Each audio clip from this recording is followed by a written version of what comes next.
આપણે એટલા માટે કહ્યું કે આપણા જે ભગવાનમાં શ્રદ્ધા રાખવી છે. ભગવાન જે રામકૃષ્ણ થઈ ગયા, શ્રીજી મહારાજ થયા, શ્રીજી મહારાજ સંતો થઈ ગયા, શાસ્ત્રી મહારાજ, યોગી મહારાજ જેવા સંતો થઈ ગયા.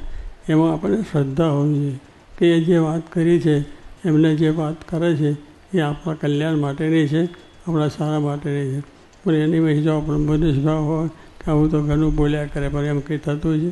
પણ સુખદેવજીના વચનમાં પરીક્ષિત રાજાને વિશ્વાસ આવ્યો, સાચું માન્યું તો 7 દિવસમાં મોક્ષ થયો છે. એમ કહેવાનું કે આપણે આપણા ભારત છે એની અંદર આપણે આ મંદિરો છે, શાસ્ત્રો છે અને એ બધી વસ્તુ છે એ સાચી છે અને એમાં લખેલી વસ્તુ પણ એટલી જ સાચી, સત્ય સનાતન છે. તો આપણને એ પ્રમાણે એમાંથી લાભ થાય. પછી મનાય નહીં તો કશું જ થાય નહીં. ધંધો કરીએ છીએ તો વિશ્વાસ આવે કે એમાંથી મને પૈસા મળશે, આમ થશે, ખોટાઈ જાય છે પણ પાછું એમાં લાભ થાય છે. પણ આ જો ભગવાનને સંદેહ વિશે કે જે વાતો થઈ છે શાસ્ત્રોમાં, જે લખ્યું છે એ બધું સાચું છે, ખોટું એમાં નથી. ભગવાન શ્રીજી મહારાજ પૃથ્વી પર પધાર્યા અને એમને આ કેટલું બધું કાર્ય કર્યું. એ બધી એમ સાચો મંદિરો કર્યા, શાસ્ત્રો કર્યા, સંતો કર્યા અને આ દુનિયાની અંદર સાચું જ્ઞાન પ્રવર્તે, લોકોનું થાય એટલે થયું છે.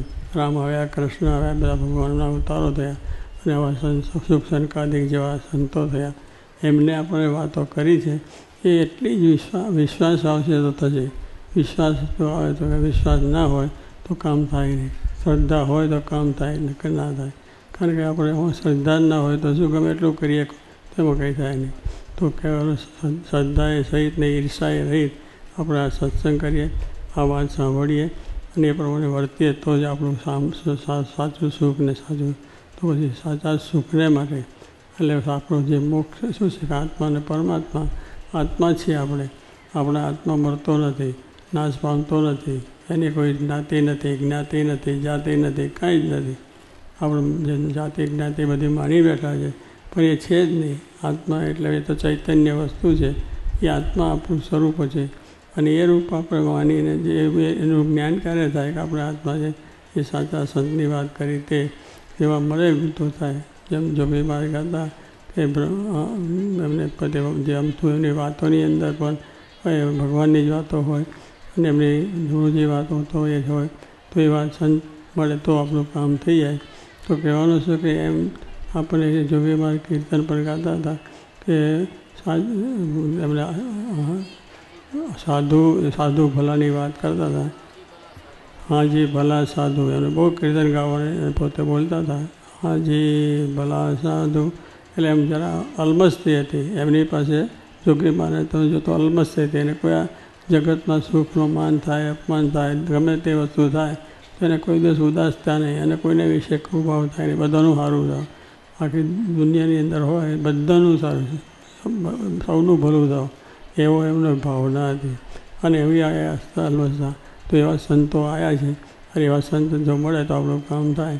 અને એવા સંતને લઈને જો આપણું થયું કે અત્યારે બધા સંતો થઈ ગયા છે, હંસોઈન મહંસોઈન, ડૉક્ટર ઈશ્વરસોઈન, ત્યાગલોઈન, કોઠારીસોઈન, બધા જીવેશ્વર, બધા સંતો ઈશ્વરસોઈન અને બધા સંતો બેઠા છે બનેલા ગયેલા. તેમના વચનમાં વિશ્વાસ આવ્યો તો આજે આપણને પણ આ કથા વાર્તા કરે છે અને આપણને સારો માર્ગ બતાવે. તો કહેવાનું છે એમ જોગીજી, હજી ભલા સાધુ હરિ કી સાધ, એટલે એમનું ધ્યાન ક્યાં હોય? ખાવે છે, પીએ છે, હરે છે, ફરે છે, બોલે છે તો એમનું ધ્યાન હરિનું પડે. એ દેહનું ધ્યાન નથી, હરિનું છે. અને આવે તો ના આવે, ના મળે તો બોલે પણ એમાં બીજું ધ્યાન જ નથી. તો કહેવાનું છે એમના થકી આપણને સુખ ને શાંતિ. આપણે જોયા છે એ સંતો જેને જોગી મહારાજના દર્શન થયા છે, જેને મળ્યા છે, એમના થકી એ લોકોને અલમસ્તી એવી હતી કે આપણે બધું જગત ભૂલી જવાય અને આ ભગવાનને માર્ગે ચડાયા. તો આવું શાંત છે. તો કહેવાનું છે હાજી ભલા સાધુ હરિ કી સાધ, તન કી ઉપાધિ તજે સોય સાધુ. શું કહ્યું એમને? હાજી ભલા સાધુ એટલે ભલાનું ભલું કરવાના, કોઈનું ખોટું ના થાય, ખરાબ ના થાય એવી જ એની અસ્થિતિ. ભલા સાધુ હરિ કી સાધ, અને હરિની સાથે ભગવાનની સાથેનું સાધ, ભજન કરવું, તીર કરવું એ જ. અને એવા સાધુ હોય તો પછી શું થાય? તન કી ઉપાધિ તજે સોય સાધુ. તન કી ઉપાધિ તજે સાધુ કેવા હોય? સંત એટલે ખાવાનું પીવાનું બીજું ત્રીજું અલમસ્ત થવા માટે નથી કે મહોત્સવ કરવા માટે સાધુ નહીં, સાધુ તો ત્યાગ જ છે જે કહે તે. તો હરિ કઈ સાધે એટલે ભગવાનની સાધે જ જેને સાધના છે. વાતમાં ચિત્તમાં ખાતા પીતા નાતા ધોતા એટલે જોકે મારા દર્શન જેને થયા છે એને તો બધું જ જોવા મળે છે એમને. અને એવા સંતના વચનમાં વિશ્વાસ થયો તો આ સત્સંગ વધ્યો છે, આ સંતો પણ વધ્યા છે અને કાર્ય પણ થાય છે.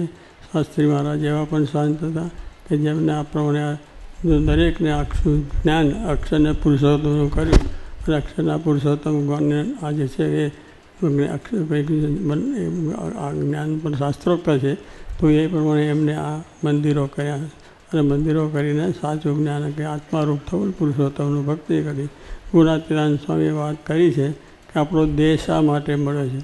આપણો દેહ શા માટે મળ્યો? ખાવા પીવા મહોત્સવ કંઈ સારા માટે નથી, પણ આત્મારૂપ થવા માટે. આત્માનું જ્ઞાન આ સંતો થકી મળે. આવા યોગીજી મહારાજ જેવા સંતો અને સુખદેવજી જેવા, તો એના થકી આત્મજ્ઞાન થાય તો મોહ મમતા ટળી જાય અને સુખ્યા થાય. એટલે આ બધી વાત સાચી છે. એ આપણા જીવનમાં જોડર થાય કે ગીતા ભાગવત ઉપનિષદ બધા શાસ્ત્રો સાચા. એમાં જે ઋષિમુનિએ વાત કરી છે કરનારા સાચા છે અને એ વાત પ્રમાણે વર્તવું તો આપણું સુખ થાય છે. આજે એવો નાસ્તિક ભાવ તો ના આવવો જોઈએ, પણ નાસ્તિક ભાવ રાખીને જો આપણે માર્ગે ચાલીશું તો આપણે સુખ જ્ઞાનથી થશે. તો આજે ગુરુ પૂર્ણિમાનો દિવસ એટલે ગુરુ થકી આવું જ્ઞાન પ્રાપ્ત કરવાનું છે અને ગુરુને રાજી કરવાના છે. અને રાજી કરી અને આપણે પણ એવી રીતે પ્રસન્ન કરીને આપણા આત્માનો મોક્ષ થાય, કલ્યાણ થાય, એ જ આપણે કરવાનું છે. તો ભગવાન આપણે મહારાજને પ્રાર્થના કરીએ કે આપણા જીવનમાં આવું જ્ઞાન થાય, આવો મહિમા સમજાય, એ માર્ગે આપણે ચાલીએ અને સર્વ પ્રકારે સુખ્યા થાય. માટે દરેક દેશ આવી રીતના મારા સર્વને સુખી કરે, તન મને ધને અને દ્વારા થઈ જાય. દરેકને આ પ્રમાણ થાય. આપણે અત્યારે જે કંઈ આમ દુનિયાની અંદર બધું તો ચાલ્યા જ કરે છે, પણ આપણી નજર ક્યાં જોયું છે? એક સ્વામી મહારાજ સ્વામી સાથે ભગવાનની સાથે એની સવારે ઉઠીને હાજર ઉઠીને પણ વચ્ચે પણ વાંચન, શાસ્ત્રોનું વાંચન છે બધું કરું. કામ તો કરતા રહું, કરતાં પણ આ વસ્તુ ભૂલવી નહીં, સાચી વાત છે. તો એ દરેકના જીવનમાં એવી દૃઢતા થાય, ભગવાનને વિશે પ્રીતિ થાય, સાચો સત્સંગ ઓળખાય અને એ ઓળખીને આપણું જીવન ધન્ય બનીએ અને સુખિયા થવાય છે. તો આજે આ પ્રમાણે બધા બહુ દૂરથી આવ્યા છે આપણા દેશમાંથી, પરદેશથી, મુંબઈ ને સુરત ને અમદાવાદ બધા ત્યારે મોટા ત્યાંથી બધા આવ્યા છે. અહીંથી આજુબાજુના ગામથી. શા માટે આપણે ભેગા થયા? કે આ ગુરુનો મહિમા સમજાય અને ગુરુનું જ્ઞાન થાય, આત્માને પરમાત્માનું એ આપણે થશે તો આપણું સારું થશે. તો કે આપણો આ ફેરો ફાવ્યો ને થયો ફજે તેવું નથી. આ તો ફેરો ફાવ્યો ને ફેરો ફાવી ગયો છે. ફાવ્યો અને આપણા જ્ઞાન થયું, સત્સંગ મળ્યો છે અને એવા ગુરુ શાસ્ત્રીમાં જોગીમાં ઓળખાયા છે તો આપણું કામ બેડો પાર થઈ જ ગયો છે. કંઈ બધા આપણે અધૂરું માનવાનું છે નહીં. આ જ્ઞાન થશે તો બેડો પાર થઈ ગયો છે. એમ માનીને આનંદમાં રહેવું, કેફમાં રહેવું, અલમસ્ત રહેવું અને એ પ્રમાણે કરશે. મહારાજ દરેકને એવું બળ આપે અને દેશકાળ બધાના સારા થાય. નોકરી ધંધા વ્યવસાયની અંદર પણ શાંતિ રહે અને ભગવાનને માર્ગે જેટલું આપણાથી ચલાય એટલું ચાલીને તન મન ધન કરીને સુખ્યા થવાય છે. એવું ભગવાનને પ્રાર્થના કે મહારાજ સર્વને સુખ્યા કરે. વરસાદ પાણી બધા સારા થાય અને આ પ્રમાણે વરસ પણ સારું થાય, ધંધા પાણી પણ સારા થાય. દરેકને ભગવાન સુખ્યા કરે એ માટે પ્રાર્થના.